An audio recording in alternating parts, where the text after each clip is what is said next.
tale of Mrs. Tittlemouse. Once upon a time there was a red mouse, and her name was Mrs. Tittlemouse. She lived in a bank under a hedge.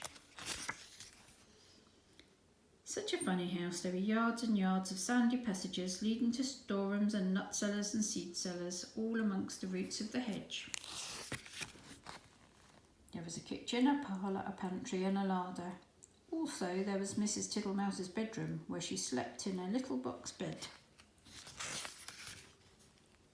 Mrs. Tittlemouse was a most terribly tidy, particular little mouse, always sweeping and dusting the soft sandy floors. Sometimes a beetle lost its way in the passages.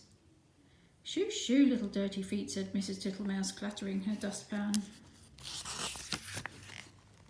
And one day a little old woman ran up and down in a red spotty cloak. "Your house is on fire, Mother Ladybird. Fly away home to your children."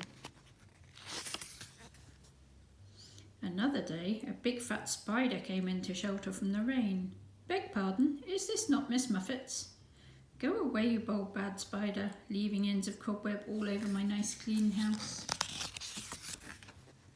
She bundled the spider out at a window. He let himself down the hedge with a long thin bit of string. Mrs. Tittlemouse went on her way to a distant storeroom to fetch cherry stones and thistledown seed for dinner.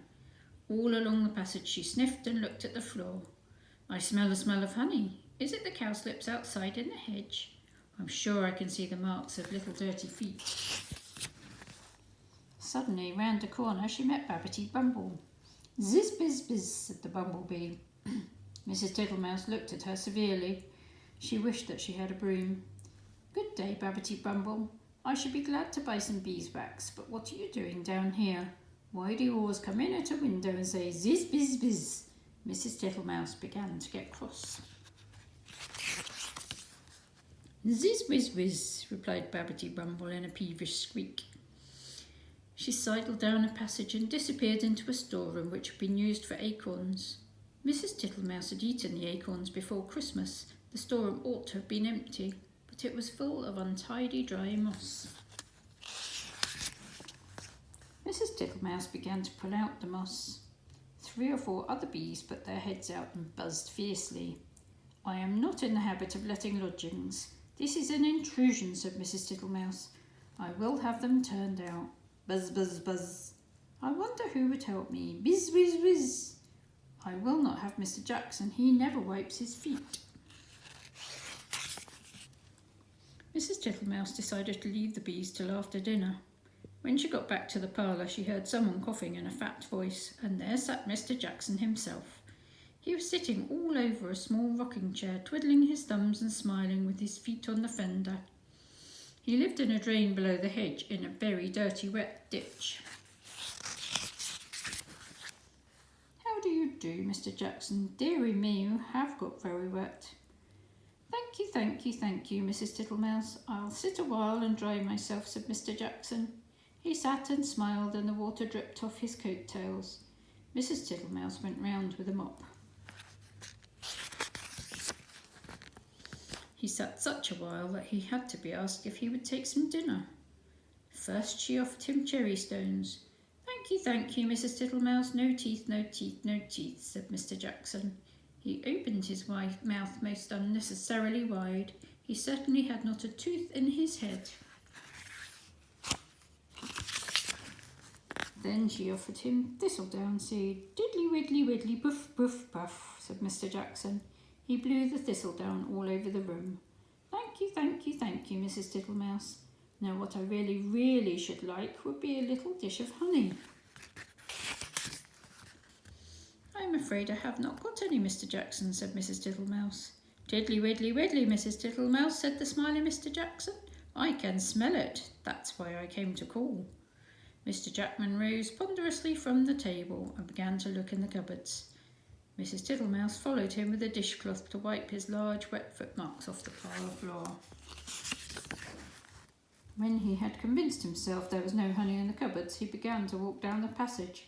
Indeed, you will stick fast, Mr. Jackson." Diddly widdly widdly, Mrs. Tittlemouse.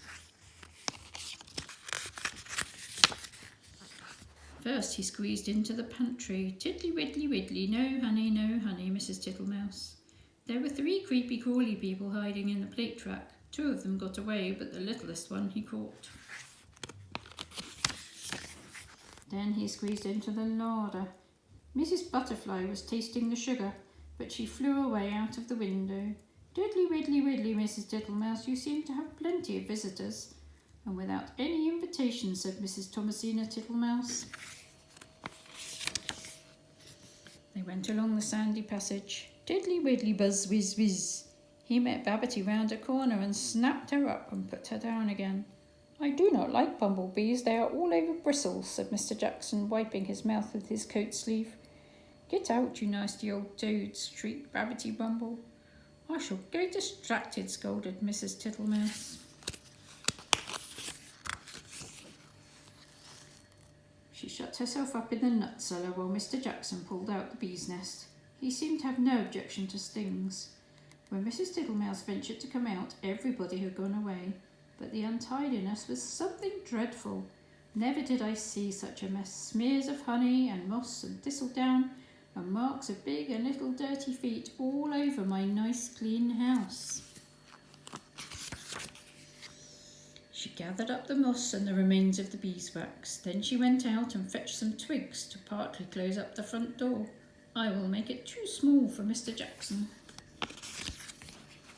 She fetched soft soap and flannel and a new scrubbing brush from the storeroom, but she was too tired to do any more. First she fell asleep in her chair, and then she went to bed. Will it ever be tidy again? Said poor Mrs. Tittlemouse.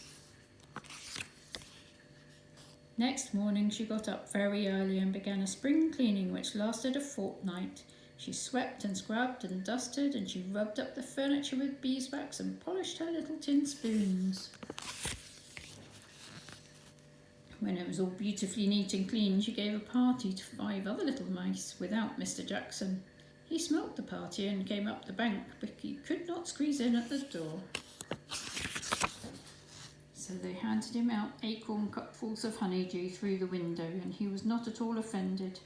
He sat outside in the sun and said, Diddly widdly widdly, your very good health, Mrs. Tittlemouse. The end.